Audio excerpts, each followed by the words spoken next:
નમસ્કાર વિદ્યાર્થી મિત્રો, ધોરણ 7 વિષય સામાજિક વિજ્ઞાનમાં ભૂગોળનો પ્રકરણ 12 આપત્તિ અને વ્યવસ્થાપન. ગયા વિડીયોમાં આપણે આપત્તિ શબ્દ વિશે અને કુદરતી આપત્તિઓ અને માનવ સર્જિત આપત્તિઓ વિશે ચર્ચા કરી હતી. થોડું રિવાઇઝ કરી લઈએ.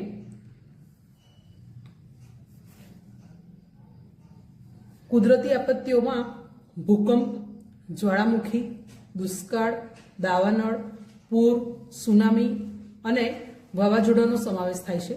જ્યારે માનવ સર્જિત આપત્તિઓમાં આગ, ઔદ્યોગિક અકસ્માત, બોમ્બ વિસ્ફોટ, હુલ્લડનો સમાવેશ થાય છે.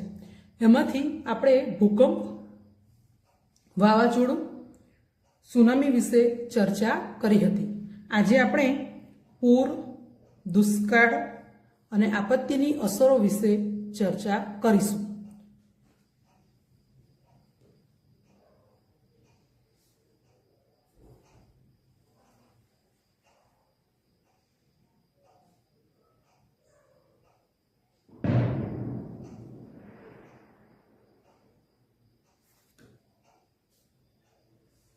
પૂર એકધારા વરસાદ કે અતિવૃષ્ટિને પરિણામે વિશાળ ભૂવિસ્તારોનું જળમગ્ન થવું તેને પૂર કહે છે.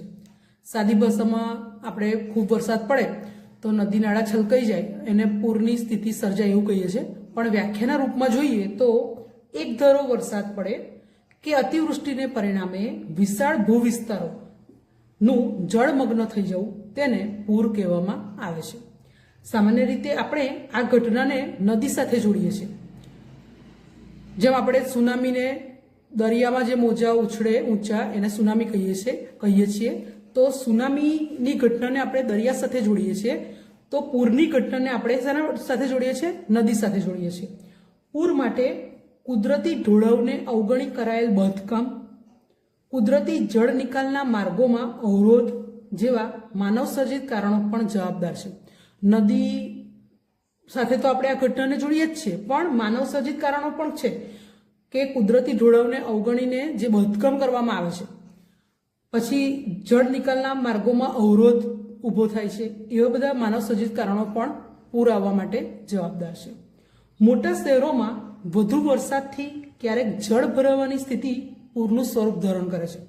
મોટા શહેરોમાં આપણે જોઈએ તો પાણી ભરાઈ રહેવાની સ્થિતિ જે હોય એ પણ પૂરનું સ્વરૂપ ધારણ કરે છે.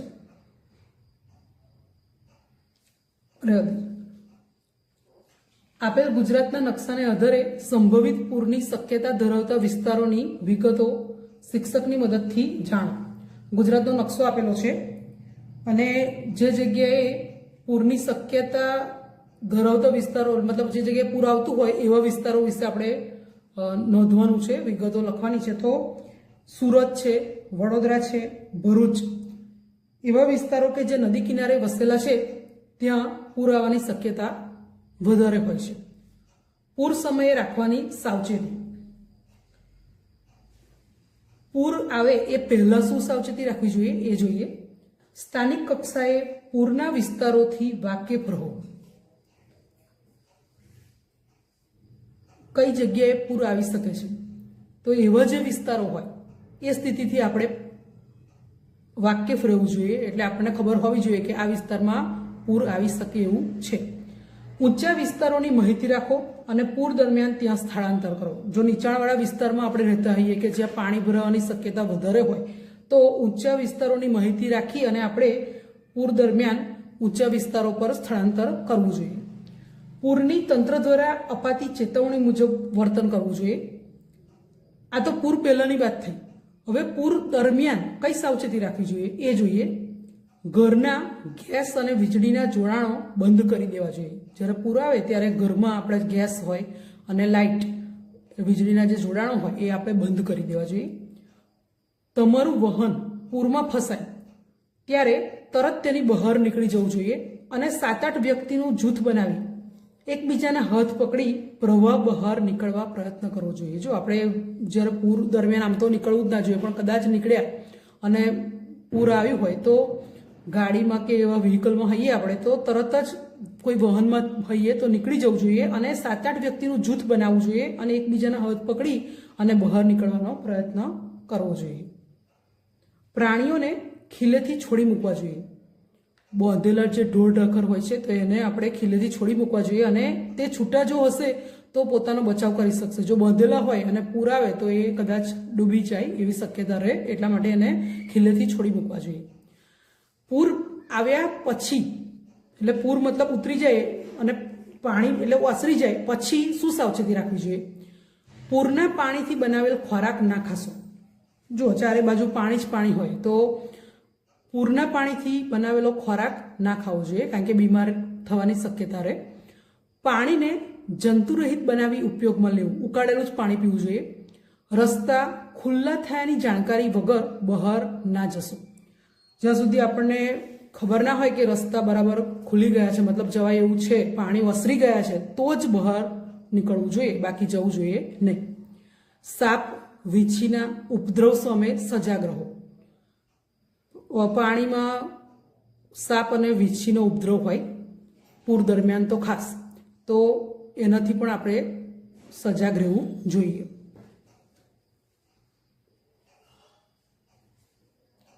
બીજી આપત્તિ દુષ્કાળ વિશે ચર્ચા કરીએ.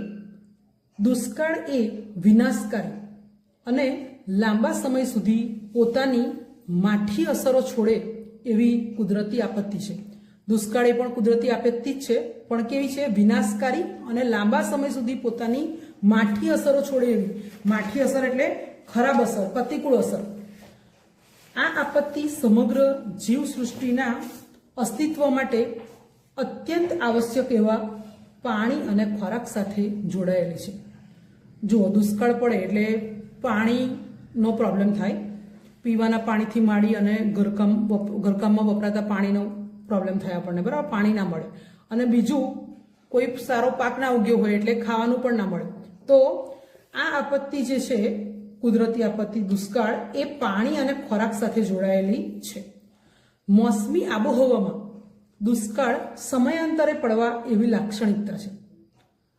જે વર્ષે વરસાદ ઓછો કે સાવ ના વરસે ત્યારે આ સમસ્યા ઉદ્ભવે છે. દુષ્કાળની પરિસ્થિતિ ક્યારે ઉદ્ભવે? કે જે વર્ષે વરસાદ ઓછો પડ્યો હોય અથવા તો સાવ જ ના પડે ત્યારે આ સમસ્યા ઉદ્ભવે, આ તકલીફ ઉદ્ભવે છે. અછતની સ્થિતિમાં ખેતી અને જીવસૃષ્ટિને પાણીના અભાવે ભારે હાનિ થાય છે અને મનુષ્યો માટે અનાજની સમસ્યા તથા પાલતુ પ્રાણીઓ માટે ઘાસચારાની સમસ્યા સર્જાય છે. જો મનુષ્ય માટે અનાજની સમસ્યા અને પાલતુ પ્રાણીઓ હોય તો એમના માટે ઘાસચારાની સમસ્યા સર્જાય છે. અગાઉ દુષ્કાળમાં ભૂખમરાથી ભારે જાનહાનિ થતી હતી. પહેલાના વખતમાં દુષ્કાળ પડે તો લોકો ભૂખે મરી જતા હતા, તો ભૂખમરાથી ભારે જાનહાનિ થતી હતી, એટલે ઘણા લોકો મૃત્યુ પામતા હતા. પણ આધુનિક સમયમાં યોગ્ય વ્યવસ્થાપનથી જાનહાનિ આપણે અટકાવી શકીએ છીએ. દુષ્કાળ સમયે લેવાના પગલાં. દુષ્કાળ પડે એ પહેલા આપણે શું પગલાં લેવા જોઈએ અથવા તો શું સાવચેતી રાખવી જોઈએ એ જોઈએ. પાણીના ઉપલબ્ધ જથ્થા મુજબ આયોજન કરવું. ટપક સિંચાઈનો પ્રચાર. ટપક સિંચાઈ પદ્ધતિમાં પાણી ઓછું વપરાતું હોવાથી આપણે એ સિંચાઈ પદ્ધતિનો પ્રચાર કરી શકીએ. અનાજમાં માપબંધી દાખલ કરવી. અનાજનો બગાડ અટકાવવા ભોજન સમારંભો પર પ્રતિબંધ.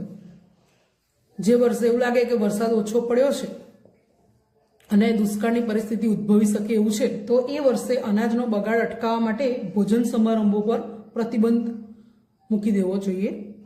દુષ્કાળ દરમિયાન કઈ સાવચેતી રાખવી જોઈએ?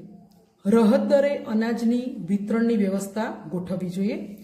તાકીદ સિવાયના બાંધકામ બંધ રાખવા. તમને ખબર છે કન્સ્ટ્રક્શન સાઇટ હોય ત્યાં પણ પુષ્કળ પાણી વપરાતું હોય, તો દુષ્કાળના સમયે પાણીની ખૂબ જ અછત હોય એટલે તાકીદ સિવાયના એટલે ખાસ જરૂરિયાત હોય એ સિવાયના બાંધકામ બંધ કરી દેવા જોઈએ. અનાજ અને ઘાસચારાની સંગ્રહખોરી સામે પ્રતિબંધાત્મક પગલાં ભરવા. ઘણા લોકો અનાજ અને ઘાસચારો સંગ્રહી રાખતા હોય છે, તો એનો સંગ્રહ ના કરે અને લોકોને બધા લોકો સુધી પહોંચી શકે એ માટે પગલાં ભરવા જોઈએ. દુષ્કાળ બાદ કઈ સાવચેતી રાખવી જોઈએ? ભાવિ આયોજનમાં જળ સંચયના કામોને અગ્રતા આપવી જોઈએ. પાણીનો સંગ્રહ થાય એવા જે કાર્યો હોય એને મહત્ત્વ આપવું જોઈએ. અનાજના બફર સ્ટોક માટે આયોજન કરવું જોઈએ. નદીઓને એકબીજા સાથે જોડી સમુદ્રમાં વહી જતા પાણીને રોકવું જોઈએ. જો પાણી સમુદ્રમાં વહી જાય તો પછી એ પીવાલાયક ના રહે, ખારું બની જાય. એટલે નદીઓને એકબીજા સાથે જોડી અને સમુદ્રમાં વહી જતા પાણીને રોકવું જોઈએ. આપત્તિની અસરો. આપણે જોયું કે આપત્તિઓ બે પ્રકારની હોય: કુદરતી આપત્તિઓ અને માનવ સર્જિત આપત્તિઓ. પણ કોઈ પણ આપત્તિની ખરાબ અસર જે પડે છે એના વિશે આપણે જોઈએ કે શું અસર પડે. તો ભૂકંપ, પૂર, સુનામી, વાવાઝોડું જેવી આપત્તિ ભારે પ્રમાણમાં જાનમાલનું નુકસાન કરે છે. ભૂકંપ આવે પછી, પૂર આવે પછી, કે સુનામી કે વાવાઝોડું, કોઈ પણ આપત્તિ હોય પણ એ આપત્તિ ભારે પ્રમાણમાં, ખૂબ પુષ્કળ પ્રમાણમાં જાનમાલનું નુકસાન કરે છે. આપત્તિગ્રસ્ત ક્ષેત્રોમાં રસ્તા, મકાનો, જાહેર સગવડના મકાનો ફરીથી બાંધતા વર્ષો નીકળી જાય છે. જો આપત્તિની ખરાબ અસર કે ભૂકંપ આવે, બરાબર, અને મકાન, ઇમારતને નુકસાન થયું કે મકાનને નુકસાન થયું હોય તો એ બનાવતા ફરી વર્ષો નીકળી જાય. જે પરિવારોએ પોતાના સ્વજનો આપત્તિમાં અકાળે ગુમાવ્યા હોય તેવા લોકોને ભારે શોક અને હતાશા ઘેરી વળે છે. આ ચારમાંથી ગમે તે આપત્તિમાં જે પરિવારોએ પોતાના સ્વજનો ગુમાવ્યા હોય એ લોકો ભારે શોક અને હતાશામાં ગરકાવ થઈ શકે છે. જે પરિવારોએ કમાનાર વ્યક્તિ ગુમાવ્યા હોય તેમની સ્થિતિ ભારે કફોડી થઈ જાય છે, એટલે ખૂબ મુશ્કેલ પરિસ્થિતિ સર્જાય છે. આપત્તિમાં જે લોકો કાયમી વિકલાંગતાનો ભોગ બને તેના પુનર્વસનની સમસ્યા ભારે વિકટ હોય છે, ખૂબ જ મુશ્કેલ પરિસ્થિતિ હોય છે.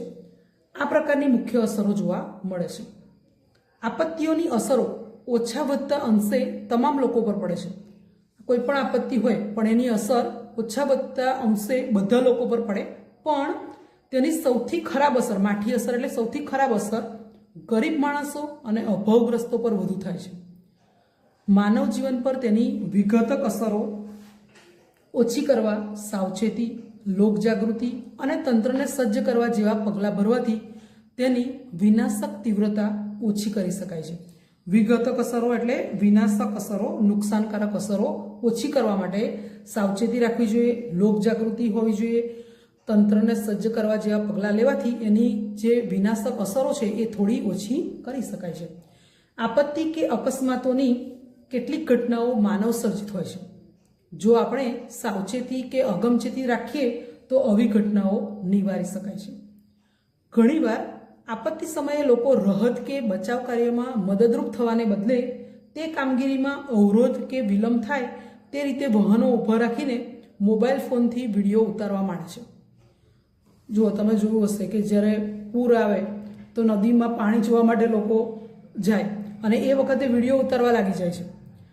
તો એ આપત્તિ વખતે મોબાઈલ ફોનથી વિડીયો ઉતારે એટલે જે બચાવ કાર્ય છે, રાહત કાર્ય છે, એમાં અવરોધ ઊભો થાય કે વિલંબ થાય, જેના લીધે અસરગ્રસ્તોના જીવનનું જોખમ પણ સર્જાય છે. આવા સમયે આપણે રાહત અને બચાવ કામગીરીમાં તંત્રને મદદરૂપ થવું જોઈએ.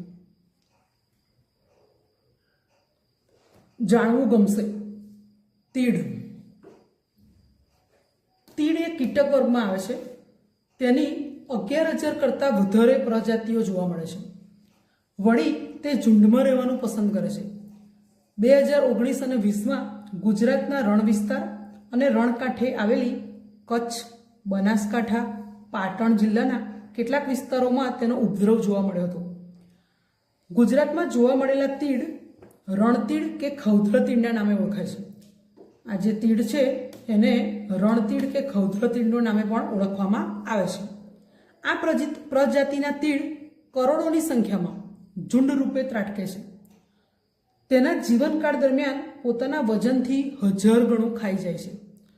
જો આ જે તીડ છે એ કરોડોની સંખ્યામાં ઝુંડ રૂપે એટલે ગ્રુપમાં ત્રાટકે અને એમના જીવનકાળ દરમિયાન એમના વજન કરતાં 1000 ગણું ખાઈ જાય. પોતાના સ્થળાંતર માર્ગમાં એ જ્યાં ઉતરે ત્યાં ખેતી પાક, લીલી વનસ્પતિ, વૃક્ષોના પાંદડાને આહાર બનાવીને એ વિસ્તારના ખેત પાકોને સફાચટ કરી મૂકે છે. જે ખેતરમાં ઉતરે એ ખેતર આખું સપાચટ કરી દે. જે ક્ષેત્રોમાં તીડનો ઉપદ્રવ થાય ત્યાં ખેતી પાકોના અભાવે અનાજની દુષ્કાળ જેવી પરિસ્થિતિ થાય છે. જોકે આજના આધુનિક વાહન વ્યવહારની સુવિધાના સમયમાં અન્ય પ્રદેશોમાંથી અનાજ લાવી આ તંગી દૂર કરી શકાય છે. દુષ્કાળ જેવી પરિસ્થિતિ ઊભી થાય આ તીડના કારણે, પણ અત્યારના આધુનિક વાહન વ્યવહારની સુવિધાને કારણે બીજા પ્રદેશોમાં જો અનાજનો સારો પાક ઉગ્યો હોય તો આપણે ત્યાંથી લાવી અને તંગી દૂર કરી શકીએ છીએ. અને એનો નાશ કરવો હોય તો ખેતીવાડી વિભાગની સૂચના મુજબ ખાસ પ્રકારની દવાઓનો છંટકાવ કરવાથી તેનો નાશ કરી શકાય છે.